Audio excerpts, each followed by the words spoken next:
Fellow demons, I have been looking over some of our human files, and it is cause for concern. We may have underestimated God and his creations. There are billions of humans now, and we have still managed to keep the majority in sin. There are too many humans. 50% of human reproduction is a result of teenage pregnancies, fornication and adultery. I think that would make us responsible for the high population. So we have created a problem that we need to fix. All over the world, murder and suicide rates have increased. Homosexuality and bisexuality is also very popular, even in some churches. I think the record should show a massive decline in human reproduction. For every human who dies or gets converted to a contrary lifestyle, 100 more are born globally. We need to do more. If I may, adolescents spent 1,500 hours watching television and only 900 in school annually. By the time a child finishes elementary, he would have seen 10,000 murders. This figure would double by the end of high school. By the time a human reaches 40, he would have spent 10 years watching television. Impressive. But we still need to do more. Fellow demons, I want you to seriously consider what we are up against. It is not God's will that any human perish. He will do everything in his power to save them.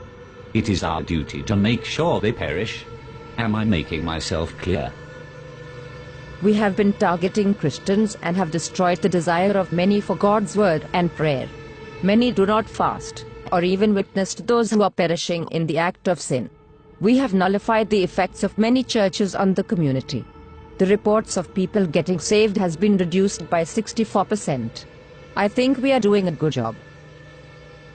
Do you sleep? Yes. Then we can do more. No demon in this room is supposed to find time to sleep and eat. Now tell me where we stand with our attack on the churches. The leaders of the churches are revising their teachings. They encourage members to get back to the Word. What they don't know is, less than half an hour is given to Bible reading in any given week, which amounts to less than 26 hours for the year. Christians have lost the desire to read the very words that tell them how to live. The result is, they mix the sacred with the profane, surrendering all hope of them making it into heaven. Wonderful. Now we have to find a way to force human reproduction into a massive decline. We are thinking a global recession. Making the cost of living so high, very few will be able to afford it, unless by dishonest means. The need for money will be so great, and job opportunities so limited, that crime and violence will escalate to alarming levels in many countries.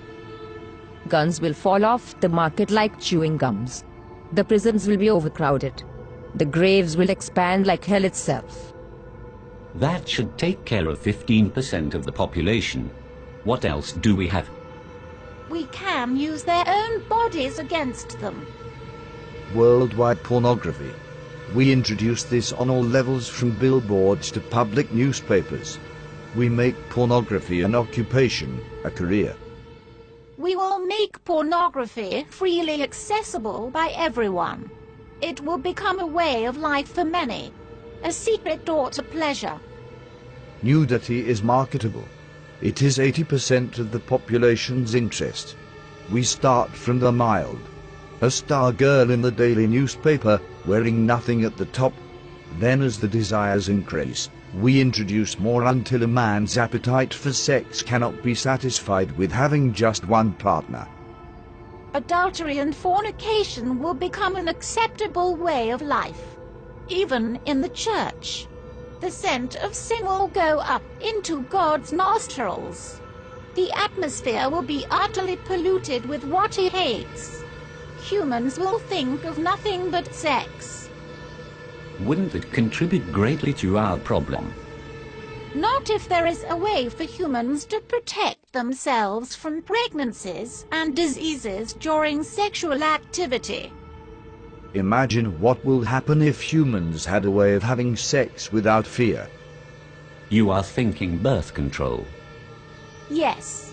protection for both male and female. We'll have our products on every shelf. They'll stand out on their own and will be advertised in such a way that even Christians will be convinced. Once that is established, childbirth will decrease. And sexual activity will rise. Exactly. Sounds real good so far. What else do we have? There is something that we have noticed about these humans over the years. It seems like great emphasis is placed on self. They seem to have forgotten that self-denial is a prerequisite to a Christ-centered life. The self, it seems, have taken top priority. I expected as much.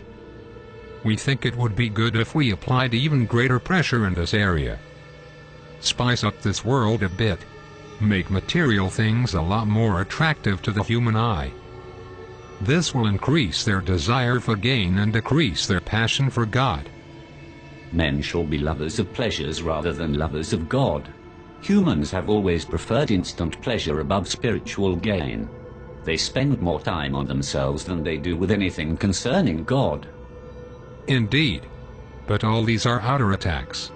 It is their minds that we need to control. That is where I come in.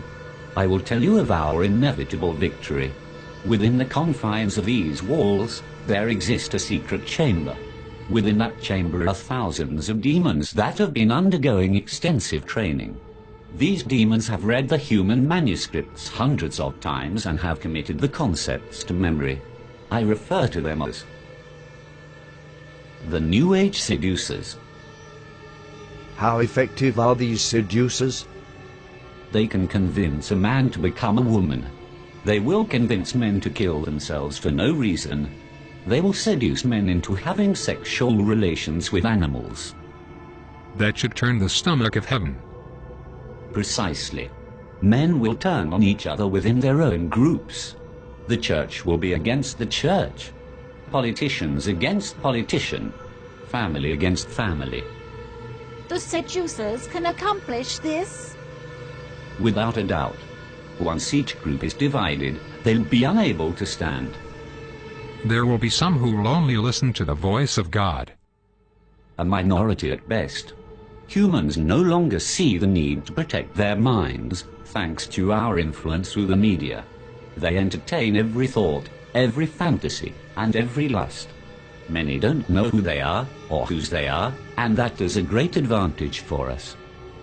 On top of that, there has been a significant decline in prayers and the sincere study of the Holy Scriptures. We have the advantage. Our powers increase as we draw closer to the end.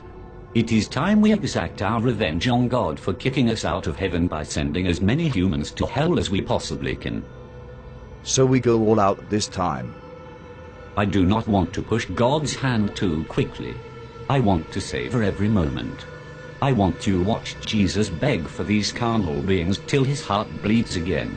I want him to watch as his children are reduced to godlessness. I want him to watch as his prized creation choose to fornicate and live adulterous lives. I want him to see the hungry die of starvation, the widows and orphans and those in prison go unvisited, and purity become a thing of the past. I want him to witness a 12-year-old giving birth to a child, and I want him to watch his precious believers spending hours before the television watching our programs and listening to our music and taking just a minute to brush the dust from their Bibles, while spending hours on Facebook and Twitter. I want him to witness them turning their backs on him for the pleasures of this life. Best of all, I want to watch him resist his own temptation to destroy this world again. Our victory is inevitable. Humans have proven time and time again that they are beyond redemption. They will share our fate in hell. I am convinced that we can still win this war. Arm yourselves, fellow demons. We go to war.